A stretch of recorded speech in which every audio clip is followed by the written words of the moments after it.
원장님 저는 술, 담배는 다 끊어도 이거 하나만큼은 못 끊겠어요. 골다공증인 분들에게는 최악이라고 할 수가 있어요.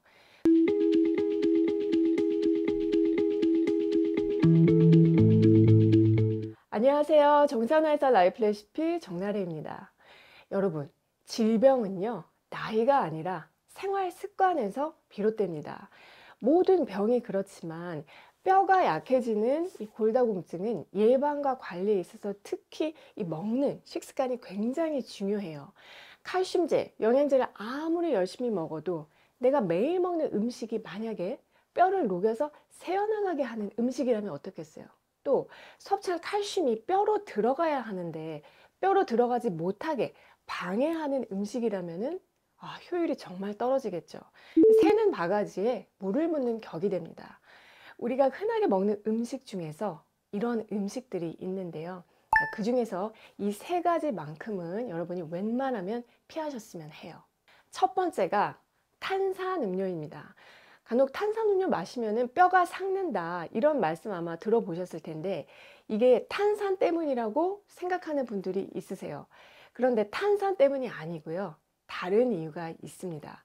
자, 일단 보통의 그 탄산음료라고 하는 것은 정제수에다가 탄산가스 그리고 달달한 정제당, 구연산, 카페인 또 톡 쏘는 느낌을 주는 인산 등을 섞어서 만든 음료입니다.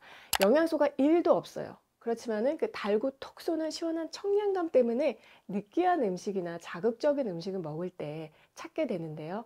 햄버거라든지 피자 같은 음식을 먹을 때 탄산음료를 같이 마시는 경우가 많기 때문에 외식이나 배달 음식을 자주 시켜 먹는 집의 아이들은 탄산음료를 자주 마시게 됩니다. 어른들 중에서도 소화가 안 될 때마다 이 탄산음료 참는 분들도 제법 많고요.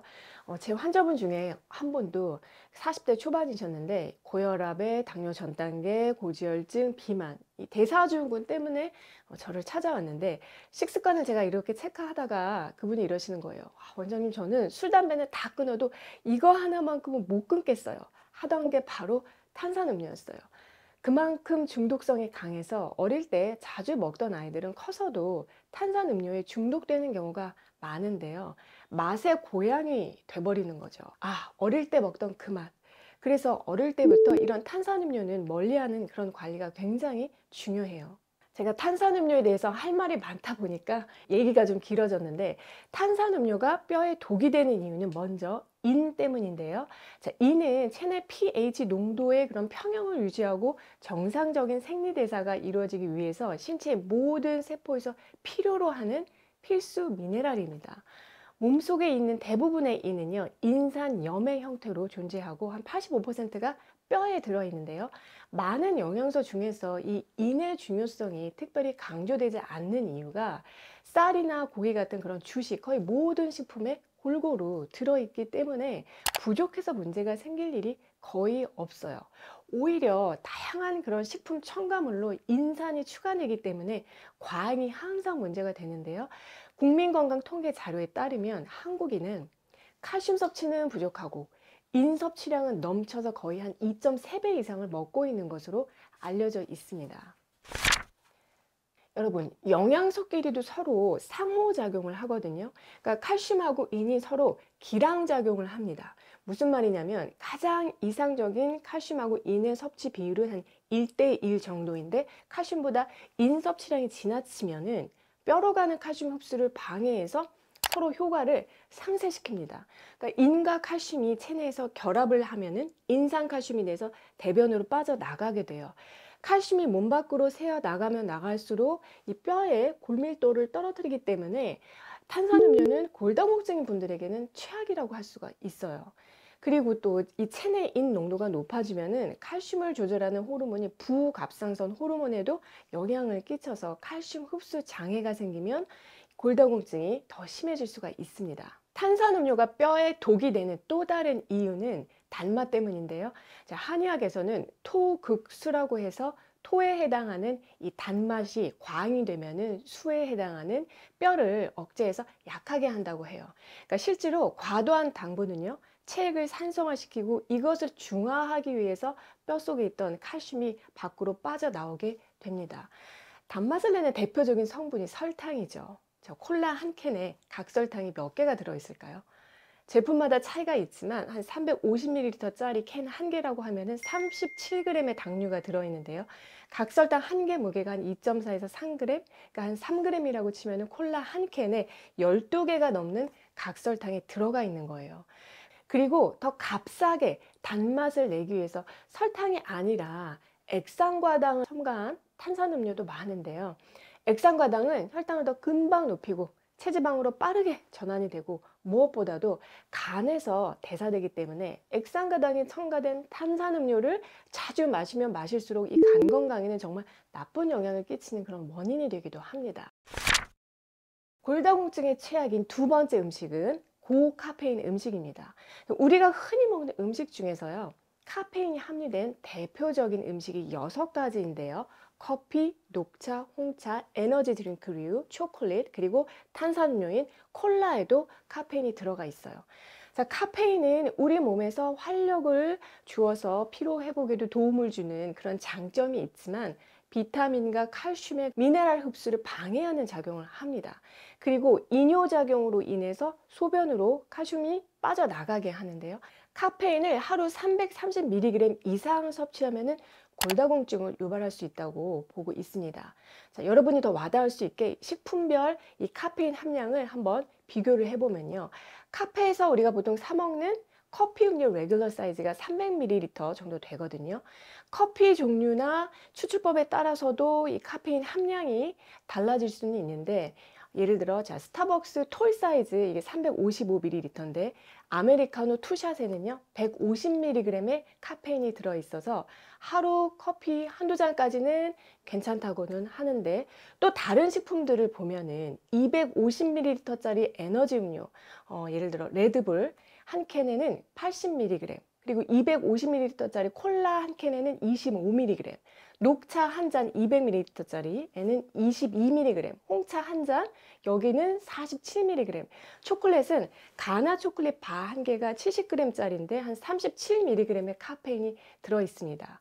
그 외에도 커피 우유 한 팩 200ml짜리는 54mg, 커피 아이스크림 100g에는 20.4mg이 함유되어 있어서 커피만 조절한다고 될 일이 아니라는 거죠. 커피 맛, 홍차 맛, 녹차 맛, 초콜릿 맛이 나는 우유들, 빙과류, 크림류 이런 간식을 자주 먹는다면 카페인 섭취량이 쉽게 초과될 수 있다는 겁니다. 많은 분들이 드시는 커피 믹스는 어떨까요? 커피 믹스는 스틱 한 개가 12g인데 여기 물 100g을 따랐을 때 카페인 함량은 56mg이라서 카페에서 사 먹는 레귤러 사이즈 커피보다는 카페인 함량이 훨씬 적기는 하죠. 자, 그런데 처음에 말씀드린 인산염 함량은 커피 믹스가 제법 높아요. 일반 커피 100ml당 2mg의 인산이 들어있는 것에 비해서 커피 믹스는 스틱 한 개당 35mg의 인이 함유되어 있습니다. 같은 무게당 콜라의 인산염 함량이 10mg이니까 콜라보다 더 많다고 할 수가 있어요. 건강한 분이라면 하루 한두 잔 정도 믹스커피는 괜찮습니다. 그러나 골다공증이 심한 분이 커피를 좋아해서 커피를 꼭 드시겠다면 믹스커피보다는 아메리카노 커피를 더 추천을 드리고요. 아메리카노보다는 우유를 탄 라떼를 더 추천을 드립니다. 그렇게 해서 칼슘 보충을 조금이라도 하는 거죠. 골다공증의 최악인 세 번째 음식은 좀 의외일 수가 있는데요. 오래 먹는 사골국입니다. 뼈를 푹 고았으니까 뼈에 좋다고 생각해서 일부러 큰 곰솥에 한가득 이 뼈 국물을 우려내서 몇 날 며칠을 재탕해서 계속 드시는 분들이 많은데요. 일단 사골국은요, 칼슘 함량이 매우 적습니다. 식약처의 영양성분 데이터베이스에 따르면은 이 사골국 1회 제공량 400g을 기준으로 했을 때 칼슘은 14mg 정도밖에 들어있지가 않아요. 우유 200ml 한 팩에 200mg의 칼슘이 들어있는데 우유 한 컵만큼의 칼슘을 섭취하려면 이 사골국으로는 14그릇 이상을 드셔야 합니다. 반면에 사골국에는 인 성분은 또 많은데요. 같은 1회 제공량 기준으로 봤을 때 113mg의 인이 들어있어서 연골 단백질이나 다른 영양소 섭취에는 도움이 될지 모르지만 평소에 인 섭취량이 이것저것 많은 분들의 뼈 건강에는 오히려 해가 될 수 있습니다. 농촌진흥청 자료에 따르면 사골을 3번 이상 끓일 경우 그나마 있던 칼슘이 크게 줄어들고요. 연골 성분인 콘드로이친 황산도 양이 확 줄어드는 것으로 나타났어요. 자, 그래서 사골국을 끓여서 꼭 먹겠다면은 3번 이상 재탕하는 것은 가급적 피하시고 이렇게 끓여서 드세요. 핏물을 뺀 사골을 한 1kg당 5배에서 7배 정도 물을 잡아서 이제 끓이면 되는데, 동물성 지방을 잘 걷어내셔야 돼요. 그래서 한번 확 끓고 나면은 약불에서 6시간 정도 끓인 다음에 건져서 식히고, 이때 굳은 지방은 걷어내서 건져내 주시고요. 이 과정을 2회 반복해서 우려낸 다음에 앞에 끓여둔 국물을 한데 모아서 같이 끓여주는 정도로까지 해서 드시면 됩니다. 소금도요, 너무 많이 넣지 마세요. 왜냐하면 이 나트륨이 배출될 때 칼슘이 함께 배출되면서 혈중 칼슘 농도가 떨어지기 때문에 기본적으로 골다공증이 있는 분들은 너무 짜게 먹는 습관은 뼈를 더 약하게 합니다.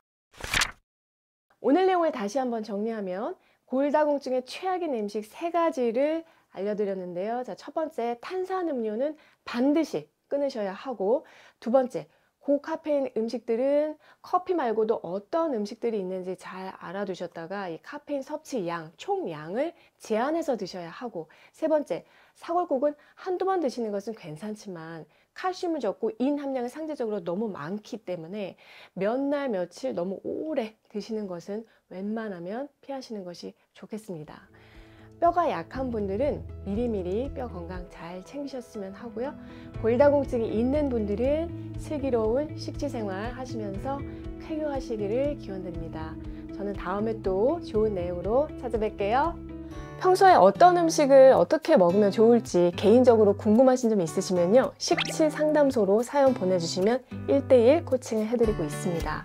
영상 아래 정보랑 그리고 고정 댓글에 신청하는 링크 있으니까요, 들어오셔서 작성해 주시면 되고요. 콘텐츠 특성상 사연이 채택 시까지 1개월 이상 걸릴 수 있다는 점 양해 부탁드리고, 유튜브나 인스타 DM으로 언제 소개해 주냐고 문의 주시는 분들이 많으신데 일일이 저희가 답변 드리지 못하는 점도 양해 부탁드립니다.